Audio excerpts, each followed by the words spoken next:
reports that the Hawks have begun their investigation into Public Protector Busisiwe Mkhwebane, civil society group. Accountability Now opened a criminal case against her this week. Director Paul Hoffman has accused Mkhwebane of perjury and defeating the ends of justice.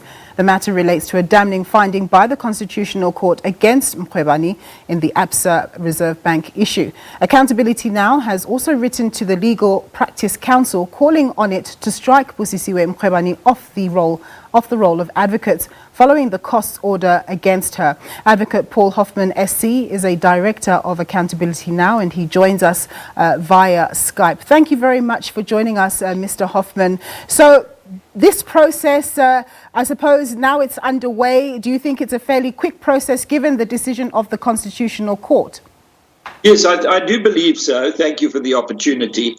The Constitutional Court made a very clear finding of dishonesty, bad faith, an attempt to mislead the court, and falsehoods under oath in effect.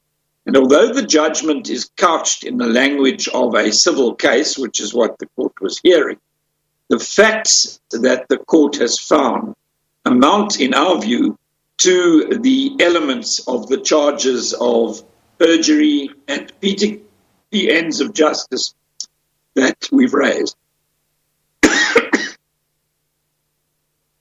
This is a very serious issues, and the Hawks are dealing with it. They are basically in the criminal purview. So what happens to the parliamentary process, which is meant to begin at the beginning of September, where they look into her fitness to be public protector? Should that still continue? What does it mean? Yes, I think that the parliamentary process is actually the main plank, and it is going, as you suggest, it is going to kick off on the 3rd of September. There is also the prospect of the Deputy President exercising a constitutional discretion to suspend the Public Protector while Parliament is considering the matter. And there's also a complaint to the Public Protector's office about her own maladministration of the office. So she has quite a lot to worry about. Indeed, but I wanted to ask you about that. I mean, we have to be realistic.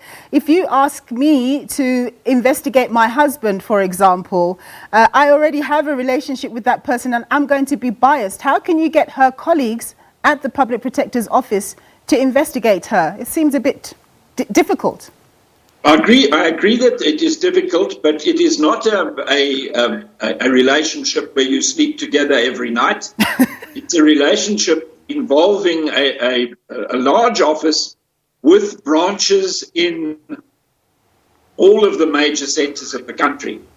So it's possible that the head of the Cape Town office, for example, will be asked to lead the investigation. Yes. It's also possible that the deputy will see fit to do it. It's not impossible to have the investigation simply because the investigation is directed against the head of the office. I see your point. So in your view, what have all the shenanigans around the Public Protector's office and, you know, the fact that there have been so many adverse court judgments against her and so on, what has this done to the office of the Public Protector?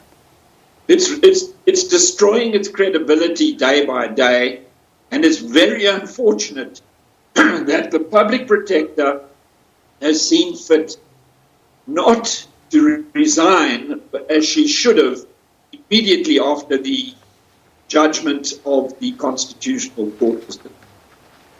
All right, Advocate, we're going to leave it there. Thank you very much for sparing us your time. Advocate Paul Hoffman there speaking to us around Busisiwe Mkhwebane.